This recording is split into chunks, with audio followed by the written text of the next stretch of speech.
ஆடாத.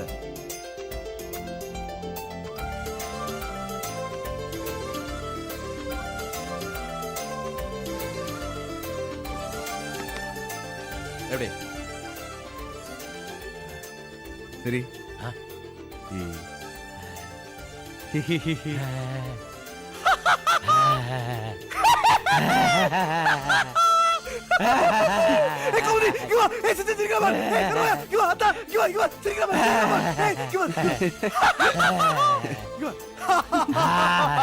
நல்லா சிரிக்கிற. போதும். டேய், அந்த கடல்ல கப்பல் போகுது, வானத்துல ஏரோப்ளேன் போகுது, என்னமோ அள்ளி விடுவிய, அதெல்லாம் சொல்லி கொடுறா. கொஞ்சம் காலகலனாவது இருக்கட்டும். ஆனா உன் பிராடு பித்தலாட்டெல்லாம் சொல்லி கொடுக்காத. ஆமா என்னக்கா நீ ஏன் பொட்டல வைக்கிறத விடுறாங்கடா? நான் அதெல்லாம் செய்வேனா? இந்த டூப் போடுறது, டயர் வருது, இதெல்லாம் என் தலைவரையோட போச்சு. சத்தி